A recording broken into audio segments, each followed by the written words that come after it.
حام کو افریقہ اور ہندوستان کے علاقوں میں بھیجا گیا اور یافت کو شمال مشرق، وسطی ایشیا اور سائبیریا کے علاقوں میں بھیجا گیا۔ اور جیسا کہ آپ جانتے ہیں کہ آج کی اس ویڈیو کا مقصد صرف ترکوں کی تاریخ کو سمجھنا ہے، تو اس لیے ہم صرف یافت اور ان کی نسل پر توجہ مرکوز کریں گے۔ یافت حضرت نوح کے تیسرے بیٹے تھے جو اپنے خاندان کے ساتھ جودی پہاڑی علاقے سے روانہ ہوئے اور وسطی ایشیا کے وسیع پہاڑوں اور میدانی علاقوں اور دریائے جیہوں کے کناروں پر پہنچے۔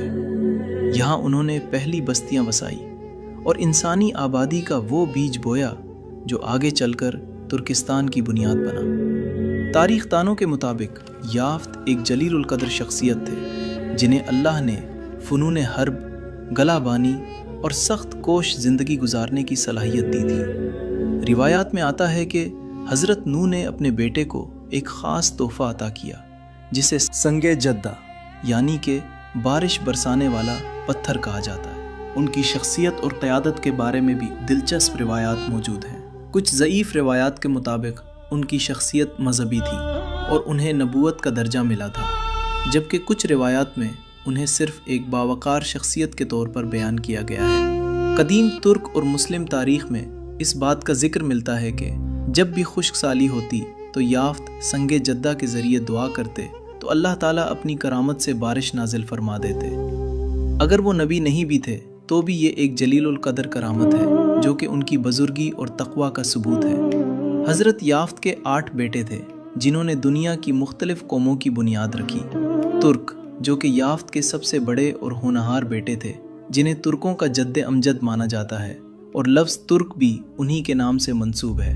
خزیر جن سے بحرہ خزر کے آس پاس کی قومیں آباد ہوئیں۔ روس جو کہ روسی قوم کے جد امجد مانے جاتے ہیں۔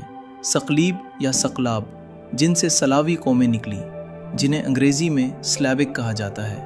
مغولی جو کہ موجودہ چین کی سرحد پر موجود قبائل کے اجداد تھے۔ چین جو کہ چینیوں کے جد امجد تھے۔ گومر یا کیماری جو کہ قدیم یورپی قبائل کے جد تھے۔ منسج یا مینس، تارخ یا تارش جو کہ قدیم اناتولیہ کے قبائل کے جد تھے۔ گر ہم قدیم مذہبی متن کو دیکھیں تو تورات اور انجیل کی روایات میں یافت کے بیٹوں کے نام مختلف ملتے ہیں، جیسے کہ عبرانی زبان میں یافت کے بیٹوں کے نام جمر، ماجوج، ماوی، یاوان، نوبل، مسک اور تبراس وغیرہ لکھے جاتے ہیں۔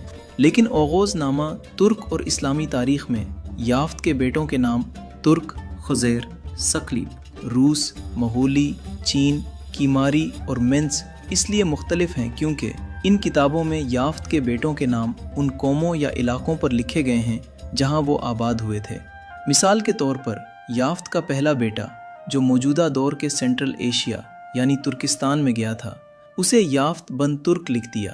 اسی طرح سلاوک، چین، روس اور تارخ جیسے نام بھی ان کے علاقوں کے نام پر رکھ دیے گئے۔ خاص طور پر یہاں 2 مشہور تاریخی ذرائع ایسے ہیں جو ترکوں کی اصل نسل کے بارے میں روشنی ڈالتے ہیں۔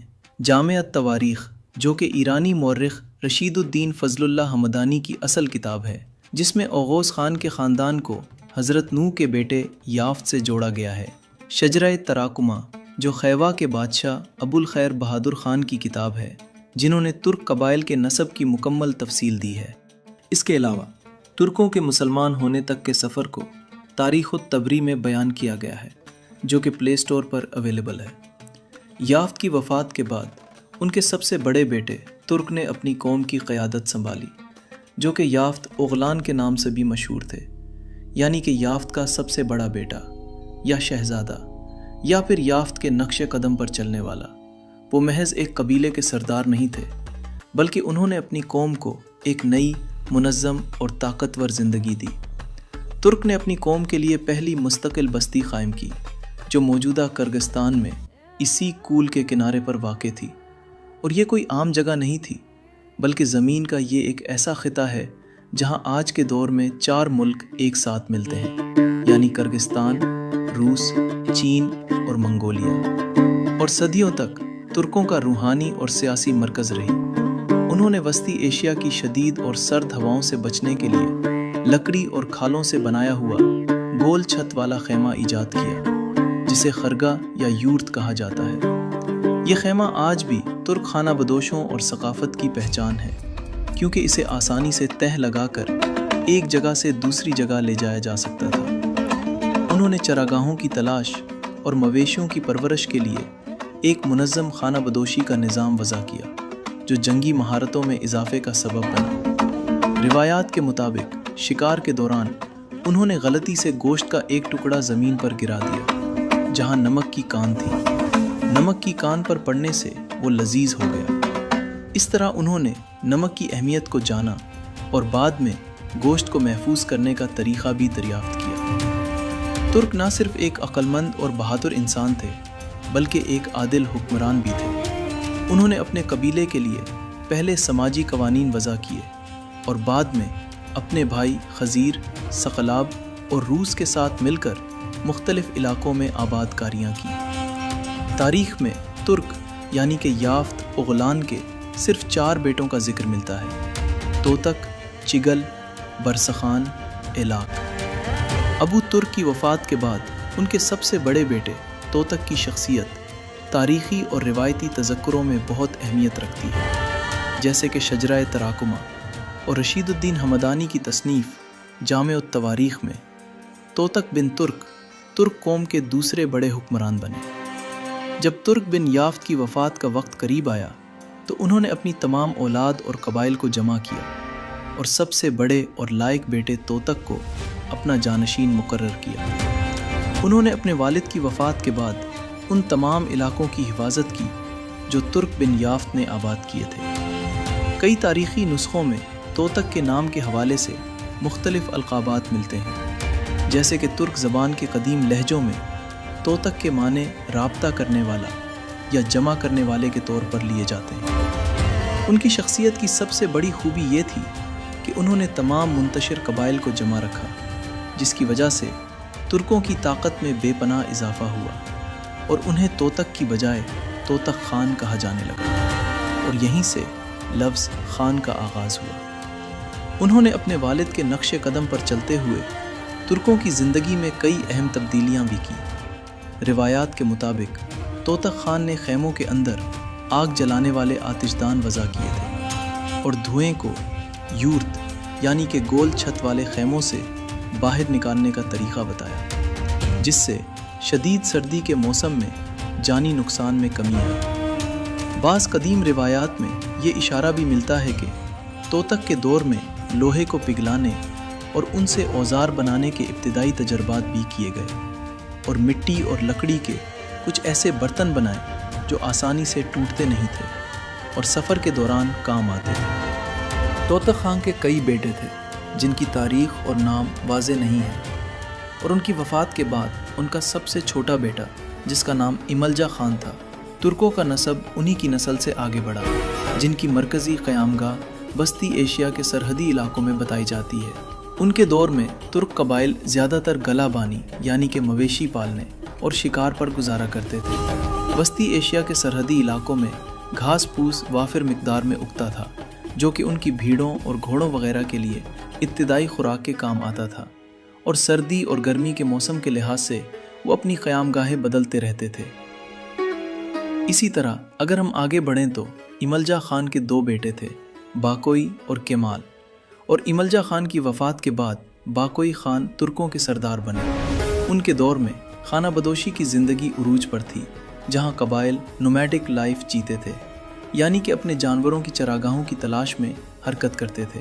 ان کا اصل ٹھکانہ تلاس اور سیر دریا کے میدانی علاقے بتائے جاتے ہیں، جہاں سردیوں اور گرمیوں کے موسم کے حساب سے وہ اپنا ٹھکانہ تبدیل کرتے تھے۔ باکوئی خان کی وفات کے بعد چند نسلوں کا شجرہ ترک تاریخ میں واضح نہیں ہے، جس کے کئی سالوں بعد گوک خان کا دور آیا۔ گوک خان کے دور میں ترکوں کی سب سے بڑی پہچان ان کی شکار کرنے کی صلاحیت اور جنگجو فطرت تھی۔ وہ گھوڑے کی پیٹھ پر بیٹھے بیٹھے مڑ کر تیر چلانے میں ماہر تھے، اور لفظ گوک ترک انہی کے نام سے منسوب ہے۔ ان کے دور میں ترک خواتین بہت با اختیار تھیں۔ وہ نہ صرف گھڑ سواری اور چمڑے کے خیمے بنانے میں ماہر تھیں، بلکہ ضرورت کے وقت وہ مردوں کے ساتھ مل کر شکار بھی کر لیا کرتی تھیں۔ گوک خان کے دور میں لوگ توحید کے راستے سے دور ہونے لگے۔ وہ غیبی آسمانی خدا کو تانگری کہنے لگے اور روحوں کی غیبی مدد پر یقین رکھنے لگے۔ تاریخ میں گوک خان کے بیٹوں کی تعداد واضح نہیں ہے، البتہ ان کے سب سے قابل بیٹے کا نام النجا خان تھا، جو گوک خان کی وفات کے بعد گوک ترک قبیلوں کا سردار بنا۔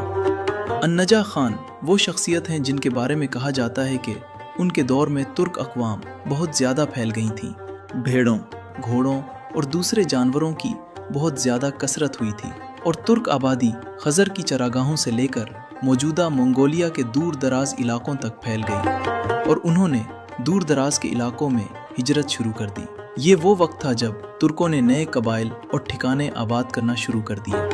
ان کی زندگی کا سب سے اہم موڑ اس وقت آیا جب ان کے ہاں 2 جڑواں بچوں کی پیدائش ہوئی۔ ایک کا نام تاتار خان رکھا گیا اور دوسرے کا نام مغل خان۔ ابو الغازی اپنی کتاب میں لکھتے ہیں کہ النجا خان نے اپنی وفات سے قبل یہ محسوس کر لیا تھا کہ ان کی اولاد اور ان کے زیر اثر قبائل کی تعداد اتنی بڑھ چکی ہے کہ ایک مرکز سے اس پر قابو پانا ممکن نہیں رہا، اس لیے انہوں نے ایک ایسا فیصلہ کیا جس نے آنے والی تاریخ کا رخ بدل دیا۔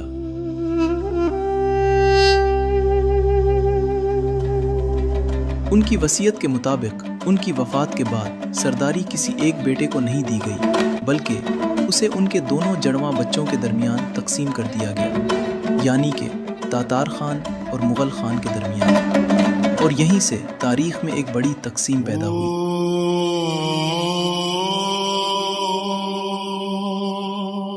تاتار خان کی قیادت میں ایک الگ قوم ابھری جسے بعد میں تاتاری کہا گیا، جبکہ مغل خان کی نسل میں سے ایک دوسری طاقتور قوم ابھری جسے آج منگولوں کے نام سے جانا جاتا ہے، اور آج کے دور کا منگولیا کا علاقہ بھی انہی کے نام یعنی لفظ مغل سے منسوب ہے۔ Turks are from Central Asia. They are in the same cultural linguistic group as Mongolians. یوں ایک ہی خاندان اور شجرے سے 2 عظیم قومیں وجود میں آئیں۔ مغل خان کے دور میں وسطی ایشیا کا ایک بالکل مختلف منظر نظر آنے لگا۔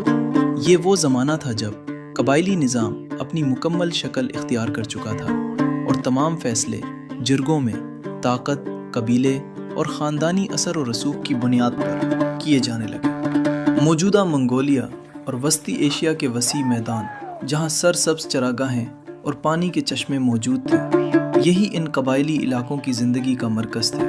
اسی وجہ سے دولت کا معیار بھی یہی تھا، جس کے پاس زیادہ جانور، زیادہ چراگاہیں اور زیادہ پانی کے وسائل ہوں، وہی سب سے زیادہ طاقتور سمجھا جاتا تھا، اور یہی وہ وجہ بنی جس نے دونوں جڑواں بھائیوں اور ان کی قوموں کے درمیان ہمیشہ کے لیے دشمنی پیدا کر دی، یعنی تاتاروں اور منگولوں کے درمیان بہترین چراگاہوں اور پانی کے چشموں پر قبضے کے لیے جنگیں ہونے لگیں، اور یہ لڑائیاں صرف جنگ تک محدود نہیں رہیں، بلکہ آہستہ آہستہ خاندانی دشمنیوں میں تبدیل ہو گئیں۔ اگر ایک قبیلے کا کوئی مرد مارا جاتا تو بدلے میں دوسرا قبیلہ حملہ کر دیتا، اور کبھی کبھی سینکڑوں جانیں اسی انتقام کی آگ میں چلی جاتی۔ تاتاریوں اور منگولوں کے درمیان یہ دشمنی نسل در نسل چلتی رہی اور پورے خطے کو عدم استحکام میں مبتلا کر دیا۔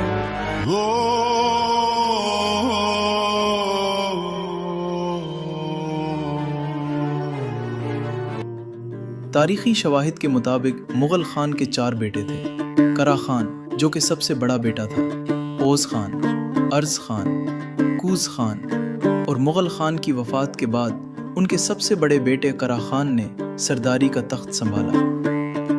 ان کے دور حکومت میں بھی خانہ بدوشی کا نظام جاری رہا، جہاں قبیلے کی طاقت ہی سب کچھ تھا۔ ترک قبائل مزید بکھرنے لگے اور کوئی منظم سرداری یا حکومت موجود نہیں تھی۔ کرا خان نے تمام قبائل کو متحد کر کے پہلی دفعہ ایک منظم حکومت بنانے کی کوشش کی۔ ان کا قبیلہ بت پرستی اور قدیم شرکیہ عقائد پر یقین رکھتا تھا۔ کرا خان اپنے نام کی طرح کافی سخت گیر انسان تھا۔ قدیم ترک ثقافتی زبان میں لفظ کرا کا مطلب سیاہ یا طاقتور لیا جاتا تھا، اس لیے ان کے دور کے بعد کئی سرداروں کے ناموں میں لفظ کرا لگایا جانے لگا۔ کرا خان کو ایک طاقتور اور سخت دل رکھنے والے سردار کے طور پر یاد کیا جاتا ہے۔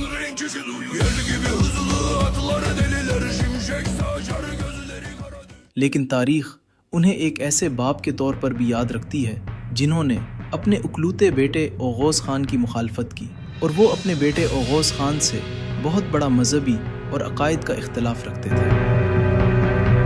درہ کرکت اوغوز خان کی داستانوں کے مطابق اوغوز خان ٹنگری یعنی کہ آسمانوں کے ایک خدا کی عبادت کرتے تھے، اور جب کرا خان کو اپنے بیٹے کے اس نئے عقیدے کا علم ہوا تو باپ اور بیٹے کے درمیان کشیدگی پیدا ہو گئی۔ کرا خان نے اوغوز خان کی شادی اپنی بھتیجیوں یعنی کہ اپنے بھائیوں کی بیٹیوں سے کروائی۔ پہلی 2 بیویوں کو اوغوز خان نے اس لیے چھوڑ دیا کیونکہ انہوں نے اوغوز خان کے نئے عقیدے کو قبول کرنے سے انکار کر دیا، اور وہ قدیم شرکیہ عقائد کو چھوڑنا نہیں چاہتی تھی۔ اس کے بعد انہوں نے اپنے چچا اوز خان کی بیٹی سے شادی کی جس نے ان کا ساتھ دیا، اور یہ ایک محبت کی شادی تھی جو انہوں نے اپنے خاندان کے خلاف کی تھی، اور یہی وجہ تھی کہ ان کے خاندان کے درمیان ایک بہت بڑی دراڑ پڑ گئی۔ اگرچہ کرا خان کا اپنا صرف ایک ہی بیٹا تھا، لیکن اس کے بھائیوں یعنی کہ اوز خان اور کوز خان اور ارس خان کے کئی بیٹے تھے۔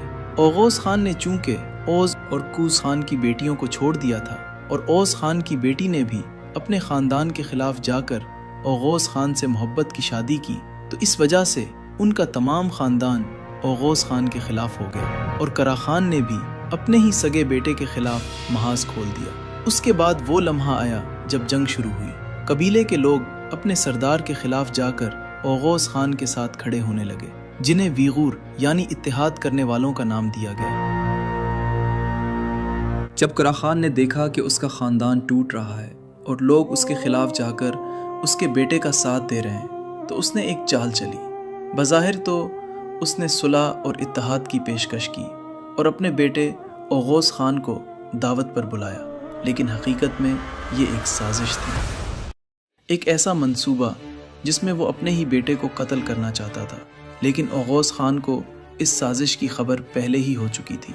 اس نے دعوت قبول کی، لیکن وہ پوری تیاری کے ساتھ قبیلے واپس آیا۔ جیسے ہی اوغوز خان پر حملہ ہوا، وہیں سے ایک طویل اور خونی جنگ کا آغاز ہو گیا۔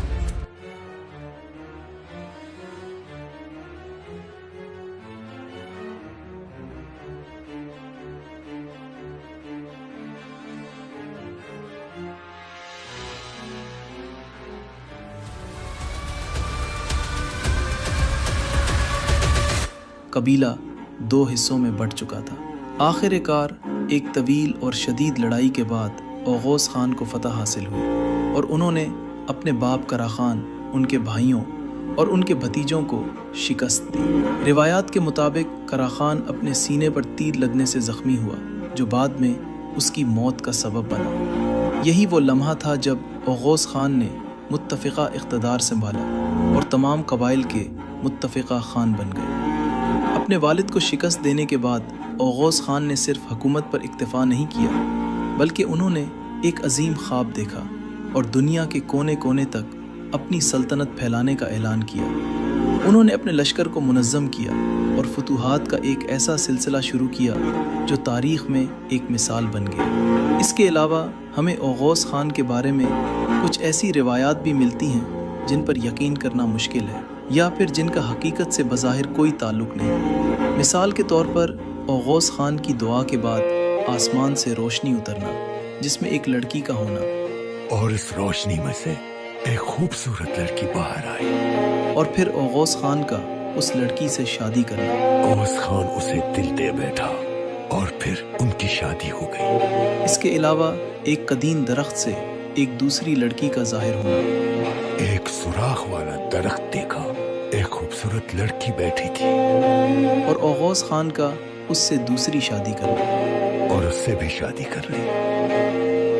اوغوز نامہ کی ایک مشہور روایت میں یہاں تک لکھا گیا ہے کہ ایک جنگ کے بعد جب اوغوز خان کی فوج راستہ بھٹک گئی تھی تو ایک پر اسرار نیلی روشنی والا بھیڑیا ظاہر ہوا، نیلا بھیڑیا، جس نے اوغوز خان کی رہنمائی کی۔ اوغوز خان نے جس کا ذکر کیا تھا، جسے قدیم ترک زبان میں گوک بورو کہا جاتا تھا، اور جو بعد میں قدیم ترک تاریخ میں ایک مقدس علامت بن گیا۔ تاریخ دان ان واقعات کو حقیقی نہیں بلکہ ترکوں کے اس دور کے عقائد کا اظہار سمجھتے ہیں جو قدیم ترک عقیدے خصوصاً ٹنگریزم اور اس کے تصور حکومت کی عکاسی کرتے ہیں۔